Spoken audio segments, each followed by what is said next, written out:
Selamat siang, selamat bergabung lagi dengan Inspirasi Keuangan Syariah dengan saya Ardian Nukova. Kali ini saya akan membagikan satu sharing session lagi yang bertema dengan manajemen keuangan untuk pre-marriage. Sebelum itu, saya akan menjelaskan sedikit mengenai PT Inspirasi Keuangan Syariah. PT Inspirasi Keuangan Syariah adalah bagian dari lembaga pendidikan, konsultasi, pelatihan, dan standarisasi perencanaan keuangan syariah yang beroperasi di seluruh wilayah Indonesia. PT Inspirasi Keuangan Syariah bernaung dalam perusahaan perorangan yang didirikan pada tanggal 18 Agustus 2022. Kami hadir untuk melengkapi Anda, memberikan nasihat keuangan dan konsultasi keuangan yang berbasis syariah. Mengenai tema yang kami angkat siang hari ini, manajemen keuangan untuk remarriage, terdapat permasalahan yang umum terjadi mengenai konteks ekonomi saat ini menjadi perhatian banyak individu dan keluarga yang berujung untuk memenuhi kebutuhan dan menabung untuk masa depan mereka. Kekhawatiran tersebut terkait dengan penurunan jumlah keamanan finansial yang dirasakan. Karena keamanan finansial dapat ditingkatkan melalui pernikahan, tetap menjadi pertimbangan penting untuk menentukan apakah akan menikah. Selain perjuangan terkait dengan konteks ekonomi secara keseluruhan, ketika wanita atau pria yang sudah menikah menganggap keuangan dan keamanan keluarga lebih buruk dari yang diharapkan sebelum menikah, risiko perceraian pasti akan meningkat. Jika seseorang perempuan atau laki-laki memutuskan untuk membubarkan pernikahannya, berbagai perubahan dalam perilaku ekonomi merupakan bagian dari transisi menuju perceraian dan dari perceraian menuju pernikahan kembali atau remarriage. Perubahan tersebut dapat mempengaruhi baik strategi pengelolaan keuangan yang digunakan maupun keamanan keuangan yang dicapai oleh perempuan atau laki-laki. Yang terpenting adalah perceraian dapat memiliki pengaruh positif dan negatif pada kehidupan ekonomi perempuan. Misalnya, meskipun perceraian diasosiasikan dengan peningkatan partisipasi angkatan kerja di kalangan perempuan, perempuan yang bercerai cenderung memasuki periode penurunan keamanan keuangan dan kesulitan keuangan yang kronis, termasuk hidup di bawah garis kemiskinan. Hal ini benar, khususnya jika mereka memperoleh hak asuh atas satu atau lebih anak. Selama masa transisi ini, perempuan mengambil tanggung jawab yang semakin besar atas keamanan finansial mereka, yang mengarah pada perasaan kemandirian dan pemberdayaan finansial yang akan meningkat. Alternatifnya adalah wanita yang menikah lagi, biasanya mengalami peningkatan status ekonomi dan penurunan tekanan ekonomi. Dengan demikian, wanita yang menikah lagi dapat membangun keamanan finansial melalui cara yang unik dan lebih kompleks daripada wanita yang menikah pertama kali. Sebagaimana terlihat dari pilihan strategi pengelolaan keuangan dan perilaku ekonomi lainnya. Perkiraan terus menunjukkan bahwa tingkat perceraian relatif stabil dan 75% dari orang yang bercerai menikah lagi. Dengan sekitar 65% dari pernikahan tersebut termasuk anak-anak dari pernikahan sebelumnya, sehingga membentuk keluarga tiri. Dengan sejumlah besar perempuan yang berpotensi mengalami hasil ekonomi negatif selama transisi dari pernikahan ke perceraian dan ke pernikahan kembali. Menjadi penting untuk mengkaji perilaku ekonomi perempuan dalam pernikahan kembali atau remarriage. Mengingat konteks ekonomi saat ini dari penurunan keamanan finansial dan kurangnya sumber atau literatur terkini di bidang ini, kebutuhan akan penelitian, akan kajian tentang manajemen keuangan dan keamanan finansial di antara wanita yang menikah kembali sudah lewat waktu. Jadi tujuan kami adalah kami ingin menguji hubungan antara perubahan finansial yang menyertai transisi dari perceraian ke pernikahan kembali. Sifat dari strategi manajemen keuangan yang diadopsi dalam pernikahan kembali dan indikator keamanan finansialnya. Kami juga akan memeriksa hubungan antara strategi manajemen keuangan dan berbagai struktur pernikahan kembali dan keluarga tiri. Mengenai keamanan dan manajemen keuangan di antara keluarga, khususnya keluarga tiri, masih dipelajari dengan demikian. Studi yang kami teliti mengacu pada studi seminal dan lebih saat ini untuk mengkonseptualisasikan pola manajemen keuangan dalam pernikahan kembali. Namun perlu dicatat bahwa studi yang telah kami buat setidaknya berumur 1 dekade. Perilaku ekonomi dalam keluarga tiri menggunakan data dari wawancara semi terstruktur dengan 16 keluarga tiri kelas menengah. Kami mengemukakan bahwa orang-orang dalam pernikahan pertama menggunakan sistem ekonomi yang saling bergantung. Dia berargumen bahwa karena transisi dari perceraian ke pernikahan kembali merupakan periode peningkatan kemandirian ekonomi bagi perempuan. Tugas ekonomi dari pernikahan kembali adalah menciptakan metode organisasi ekonomi yang unik untuk dua individu yang otonom secara ekonomi. Kami menemukan bahwa setengah dari keluarga yang kami teliti menggunakan peralatan yang biasa, di mana uang dan sumber daya yang dikumpulkan dan didistribusikan sesuai kebutuhan. Para wanita dalam kelompok yang kami teliti ini biasanya bekerja paruh waktu. Ada pula yang bekerja penuh waktu, memiliki hipotek atas kedua nama tersebut, dan beberapa menerima tunjangan anak yang minimal dan sporadis. Kelompok kedua terdiri dari keluarga tiri, common pot, di mana setiap pasangan memiliki rekening dan uang mereka sendiri, dan sumber daya didistribusikan pertama melalui hubungan biologis, dan kedua berdasarkan kebutuhan. Para wanita ini lebih mungkin menerima tunjangan anak dan dukungan ekonomi dari mantan suaminya. Akhirnya, satu keluarga menggunakan pola kombinasi, terutama rekening terpisah dengan satu rekening gabungan untuk tagihan rumah tangga.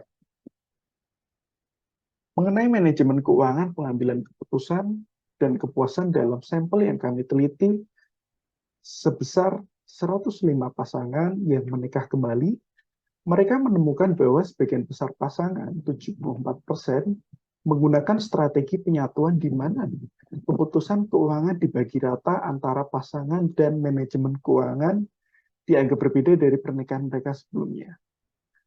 Mereka yang menemukan bahwa penyatuan dikaitkan dengan hubungan orang dewasa, anak yang lebih dekat. Tetapi hal itu tidak mempengaruhi kualitas hubungan pernikahan secara keseluruhan. Karakteristik demografi dari 91 pasangan yang menikah lagi yang telah kami teliti, kami laporkan menggunakan berbagai strategi pengelolaan keuangan dan kualitas pernikahan mereka. Strategi gabungan pada strategi terpisah dan gabungan atau common pot yang sudah mapan. Mereka melaporkan bahwa peserta mereka lebih cenderung menggunakan strategi penyatuan atau kombinasi daripada strategi perencanaan keuangan secara terpisah. Selanjutnya, temuan kami menunjukkan bahwa perempuan secara demografis serupa terlepas dari strategi pengelolaan keuangan yang digunakan dalam pernikahan kembali dengan beberapa variasi yang ada. Secara khusus, wanita yang menggunakan strategi gabungan lebih mungkin dibandingkan wanita yang menggunakan salah satu dari dua strategi lainnya untuk bekerja paruh waktu, memiliki durasi antar pernikahan yang lebih lama, memiliki tingkat pendidikan yang lebih tinggi, dan tidak memiliki anak dari pernikahan sebelumnya. Wanita yang lebih menyukai strategi terpisah lebih cenderung bekerja penuh waktu dan lebih kecil kemungkinannya untuk memiliki pernikahan sebelumnya. Atau perkawinan mereka saat ini mewakili pernikahan kembali hanya untuk suami mereka.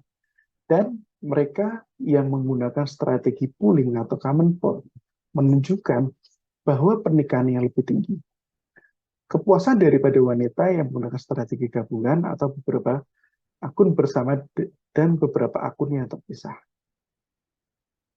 Pembahasan kali ini kami akan memperkenalkan 5 strategi manajemen tanpa membedakan antara pernikahan pertama dan pernikahan kembali.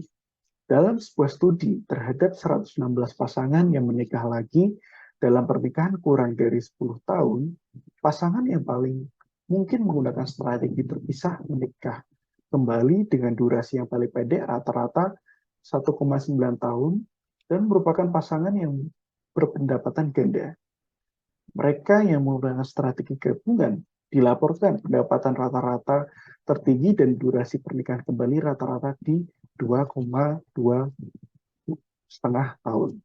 Kelompok penyatuan penikah paling lama rata-rata di 2,5 tahun, dan sebagian besar 81% memiliki pasangan yang sebagian besar adalah ibu rumah tangga. Namun lebih dari separuh, 58% ibu rumah tangga ini juga bekerja paruh waktu.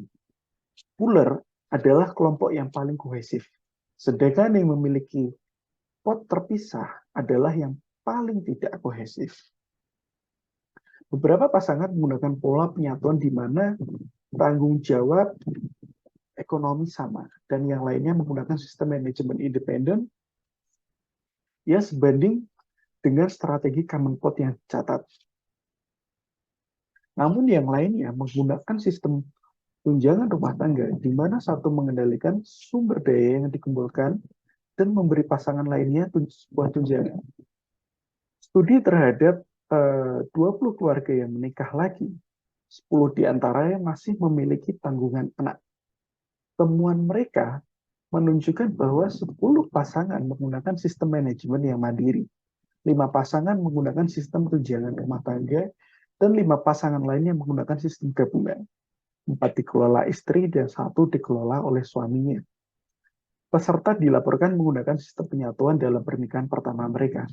Dan para wanita ini juga melaporkan bahwa perubahan antara pernikahan pertama dan kedua mencerminkan keinginan mereka untuk meningkatkan kekuatan dan kontrol ekonomi untuk tetap mandiri secara finansial. Secara gabungan, studi ini menunjukkan bahwa struktur keluarga tiri atau misalnya keberadaan dan hubungan biologis anak-anak pernikahan sebelumnya terkait dengan bagaimana keluarga ini mengelola keuangan mereka. Dengan demikian, kami membuat satu hipotesis bahwa strategi pengelolaan keuangan berhubungan dengan karakteristik struktur keluarga. Namun, literatur yang kita miliki sedemikian rupa sehingga kami tidak dapat menempatkan sifat hubungan antara strategi dan struktur keluarga yang ada. Pendidikan keuangan dan perencana keuangan telah lama prihatin bahwa wanita pada umumnya dan wanita yang menikah lagi pada khususnya tidak menegaskan hak pengambilan keputusan keuangan mereka. Tingginya angka kemiskinan, baik di kalangan perempuan muda maupun perempuan lanjut usia, merupakan inti dari keprihatinan kita para perencana keuangan. Dengan demikian, wanita yang sudah menikah perlu memperhatikan dengan hati-hati hal-hal yang mempengaruhi masa depan keuangan mereka. Karena pernikahan berikutnya memiliki tingkat perceraian yang lebih tinggi daripada pernikahan pertama. Wanita yang menikah lagi berisiko tidak menikah cukup lama untuk memenuhi syarat untuk mendapatkan manfaat pasangan dari jaminan tanggungan sosial saat pensiun atau menjadi diberikan sebagian dari pensiun yang disponsori pasangannya jika pernikahannya berakhir. Biasanya terjadi di perusahaan yang dia tempati untuk bekerja. Selanjutnya, meskipun pensiun yang disponsori pemberi kerja dianggap sebagai properti perkawinan dalam pernikahan jangka panjang, yaitu biasanya pernikahan 10 tahun, ini mungkin tidak menyediakan sumber dana pensiun yang memadai, dan mungkin tidak menyediakan dana bagi perempuan yang pernikahannya relatif singkat. Kami setuju dengan sarjana bahwa wanita yang menikah lagi perlu berperan aktif dalam mengamankan masa depan finansial mereka sendiri. Kita tahu bahwa wanita yang sudah menikah memiliki kecenderungan untuk menyerahkan keputusan perencanaan dan investasi jangka panjang kepada suami mereka. Namun, kejadian seperti perceraian atau kematian pasangan seringkali memotivasi wanita untuk menjadi lebih aktif dalam keuangan masa depan mereka sendiri. Dari data studi yang kami dapatkan, mengungkapkan bahwa responden yang menikah lagi atau wanita yang menikah lagi agak lebih mungkin untuk menjaga keamanan keuangan dibandingkan dengan penelitian kami yang kami lakukan sebelumnya. Tetapi mereka mewakili kelompok istimewa berpendidikan tinggi, perempuan berpenghasilan tinggi. Jadi, mereka pada kelompok golongan yang berbeda. Dibandingkan dengan laki-laki, perempuan yang mengikuti program persiapan pernikahan kembali, mereka lebih memperhatikan pengambilan keputusan yang setara dan pembagian tanggung jawab keuangan dalam pernikahan kembali. Kami percaya bahwa wanita yang menikah lagi dapat menjadi pendengar yang sangat termotivasi bagi para pendidik keuangan dan perencana keuangan karena kekhawatiran ini. Menikah kembali seperti perceraian dapat menghadirkan momen yang dapat diajarkan yang sangat fundamental. Sikap tentang pentingnya terlibat dalam aktivitas pengelolaan keuangan lebih penting daripada keterampilan aktual untuk melakukan tugas pengelolaan keuangan secara konsisten. Hal ini menunjukkan bahwa program termasuk strategi untuk meningkatkan sikap positif terhadap keterlibatan dalam manajemen keuangan. Mungkin menekankan bahwa pengambilan keputusan keuangan tidak berat dan tabungan pada umumnya. Dan tabungan untuk pensiun pada khususnya tidak memerlukan investasi besar waktu dan uang yang dibutuhkan. Karena wanita yang menikah lagi mungkin telah mengalami pemberdayaan keuangan selama perceraian. Dan pernikahan kembali, perencana keuangan atau pendidik atau penasihat keuangan dapat memanfaatkan pengalaman tersebut. Wanita cenderung tidak termotivasi untuk terlibat dalam aktivitas yang akan mengamankan masa depan keuangan mereka.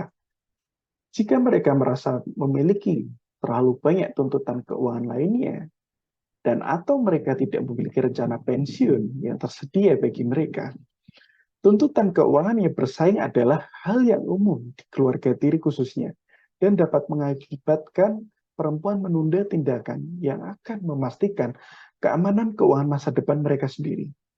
Perencana keuangan bekerja dengan pasangan yang menikah lagi dapat mendorong perempuan untuk mempertahankan keterlibatan yang aktif. Menekankan keterlibatan tersebut sebagai salah satu cara yang tidak menjadi beban bagi anak-anak mereka. Motivator yang diidentifikasi. Selain itu, perempuan kurang menerima informasi keuangan dari penasihat keuangan laki-laki.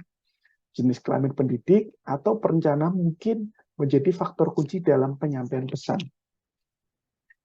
Kurangnya norma masyarakat untuk keluarga yang menikah lagi dapat membuat hidup menjadi menantang.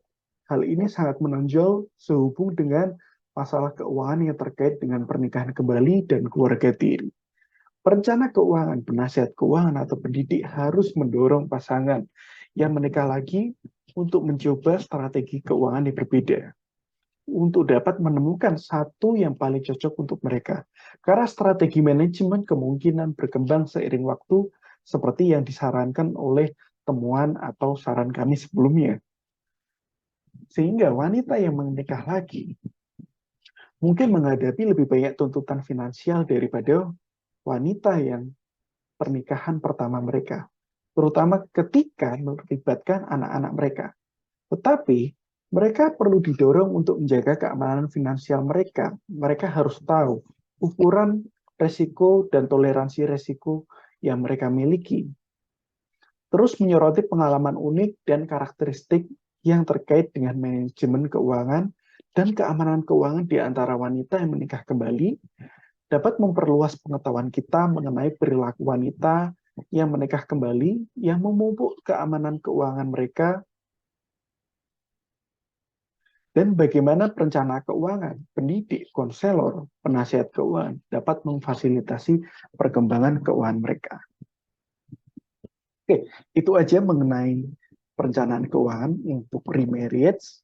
Bisa digunakan sebagai motivasi, inspirasi untuk laki-laki ataupun perempuan. Tetap melangkah bersama IKSA untuk mendapatkan fasilitas pendidikan, konsultasi, pelatihan, sertifikasi, sekaligus spesialis perencanaan keuangan syariah, beserta akses untuk mendapatkan aplikasi MyFP Syariah yang akan digunakan untuk financial check-up secara berkala. Tetap terhubung dengan kami karena kami akan menyediakan sharing session selanjutnya. Terima kasih telah menonton, terima kasih telah memperhatikan, jangan lupa untuk like, subscribe, dan share ke rekan-rekan sekalian. Terima kasih.